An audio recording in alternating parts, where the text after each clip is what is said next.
ദൈവനാമത്തിന് മഹത്വം ഉണ്ടാകുമാറാകട്ടെ. ഇന്ന് വരെ ജൂപ്പാൻ ദൈവം തന്ന ഉപകാരങ്ങളെ ഓർത്ത് സ്തോത്രം ചെയ്യാം. ഞാൻ കുര്യൻ എം ചാക്കോ. പരിശുദ്ധാത്മാവിനെ കുറിക്കുന്ന വേദഭാഗങ്ങൾ പരിശോധിക്കുമ്പോഴാണ് പരിശുദ്ധാത്മാവ് ദൈവമാണ് എന്ന് രേഖപ്പെടുത്തിയിരിക്കുന്നതായി കാണുന്നത്. പ്രവൃത്തിയുടെ പുസ്തകം 5:1 മുതലുള്ള വാക്യങ്ങളിൽ അനന്യാസും സഫീറയും അവരുടെ സ്വത്തിനോടുള്ള ബന്ധത്തിൽ വ്യാജം കാണിച്ചു. അത് ചോദ്യം ചെയ്ത പത്രോസ് പറയുന്ന വാക്കുകൾ 3-4 വാക്യങ്ങളിലായി രേഖപ്പെടുത്തിയിട്ടുണ്ട്. പത്രോസ് അനന്യാസിനോട് പരിശുദ്ധാത്മാവിനോട് വ്യാജം കാണിപ്പാൻ നിലത്തിൻ്റെ വിലയിൽ ഒരു ഭാഗം എടുത്തു വെപ്പാനും സാത്താൻ നിന്റെ ഹൃദയം കൈവശമാക്കിയതെന്ത്? മനുഷ്യനോടല്ല, ദൈവത്തോടാണ് നീ വ്യാജം കാണിച്ചത് എന്ന് പറഞ്ഞു. പരിശുദ്ധാത്മാവിനെ ദൈവമായി ഒന്നാമനായ പത്രോസിന് അംഗീകരിക്കാൻ കഴിഞ്ഞുവെങ്കിൽ രണ്ടാമനും മൂന്നാമനും തുടർന്നുള്ളവരും അതുതന്നെ അംഗീകരിച്ചേ തീരൂ. പരിശുദ്ധാത്മാവ് ദൈവമാണ് എന്ന് പറയുമ്പോൾ ചിലർ ചോദിക്കുന്നു, നിങ്ങൾ ബഹുദൈവ വിശ്വാസികളാണോ എന്ന്. അല്ല, ഞങ്ങൾ ഏകദൈവ വിശ്വാസികളാണ്. ദൈവത്തെക്കുറിച്ചുള്ള ഉന്നതമായ വെളിപ്പാടാണ് ത്രിയേകത്വം. മനുഷ്യൻ്റെ ആളത്വത്തിൽ ദേഹം, ദേഹി, ആത്മാവ് എന്നിങ്ങനെ 3 ഘടകങ്ങളുണ്ട് എന്ന് തെസ്സലോനിക്കർക്ക് എഴുതിയ 1-ാം ലേഖനം 5:23 വ്യക്തമാക്കി പറഞ്ഞിട്ടുണ്ട്. ഇത് യാദൃശ്യമായി സംഭവിച്ചതല്ല.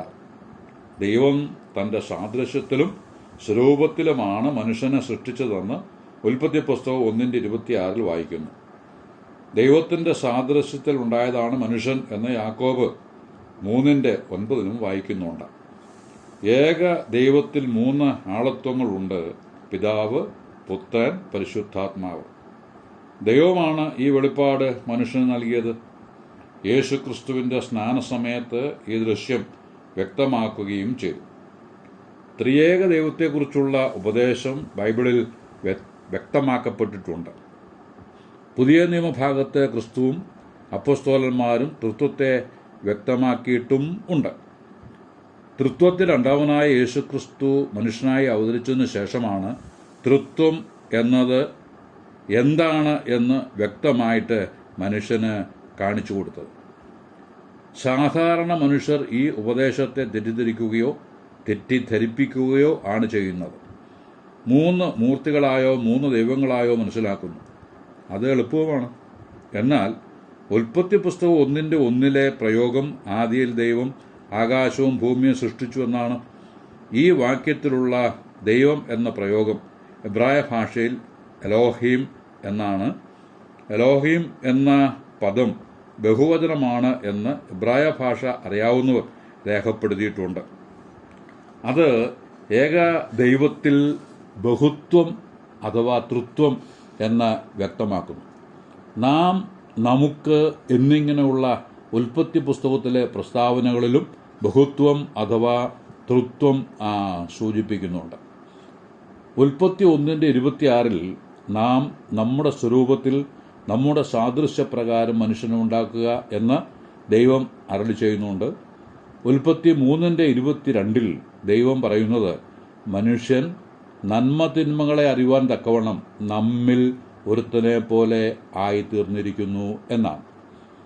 ഉൽപ്പത്തി 11:7 ദൈവം പറയുകയാണ്, വരുവിൻ നാം ഇറങ്ങിച്ചെന്ന് അവർ തമ്മിൽ ഭാഷ തിരിച്ചറിയാതിരിപ്പാൻ അവരുടെ ഭാഷ കലക്കിക്കളയുക എന്ന്.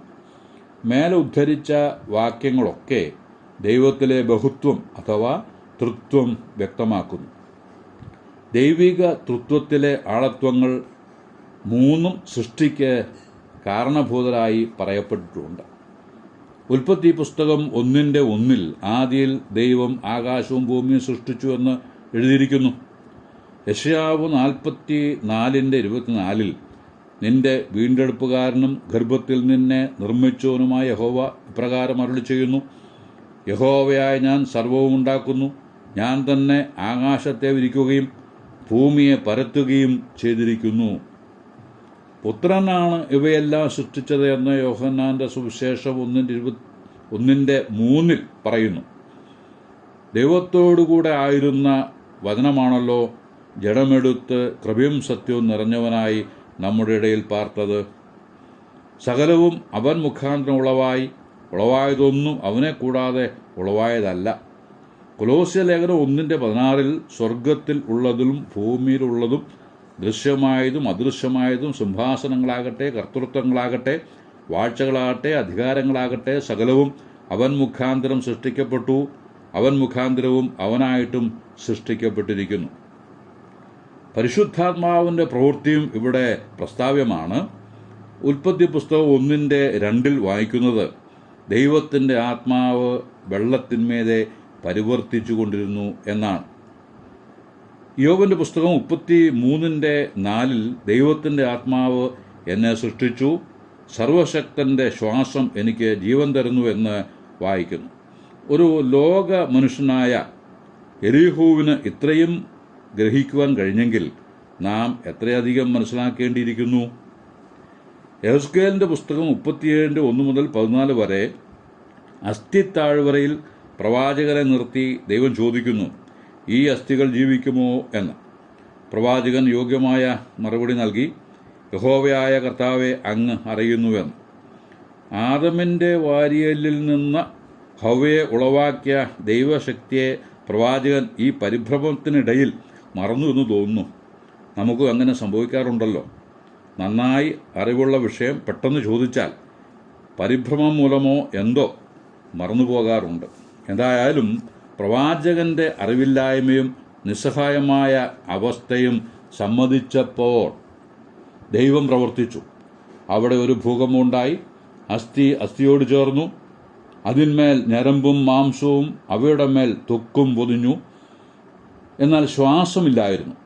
37:9 പ്രവാചകനോട് പ്രവചിച്ചു പറയുവാൻ കൽപ്പിച്ചത്, ശ്വാസമേ, നീ 4 കാറ്റുകളിൽ നിന്നും വന്ന് ഈ നിഹതന്മാർ ജീവിക്കേണ്ടതിന് അവരുടെ മേൽ ഊതുക.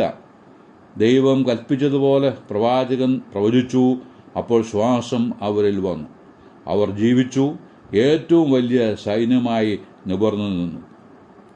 ഉൽപ്പത്തി പുസ്തകം 2:7 ദൈവം ജീവശ്വാസം ഊതി മനുഷ്യൻ ജീവനുള്ള ദേഹിയായി തീർന്ന വിവരം എഴുതിയിട്ടുണ്ട്. യോഹന്നാന്റെ സുവിശേഷം 20:22 കർത്താവായ യേശുക്രിസ്തു ശിഷ്യന്മാരുടെ മേൽ ഊതി പരിശുദ്ധാത്മാവിനെ കൈക്കൊള്ളുവിൻ എന്ന് പറഞ്ഞു. ഉൽപ്പത്തിയിൽ ഊതി ജീവനെ നൽകിയവൻ തന്നെയാണ് ഉയർത്തെഴുന്നേറ്റ് ജീവിക്കുന്നത് എന്ന് വ്യക്തമാക്കുമാറ് ആദ്യ മനുഷ്യനിൽ ചെയ്ത പ്രവൃത്തി ഇവിടെ ആവർത്തിക്കുകയും ആണ്. ആത്മാവിന് എബ്രായ ഭാഷയിൽ റോഹ് എന്നും ഗ്രീക്കിൽ ന്യൂമ എന്നും പറയപ്പെടും.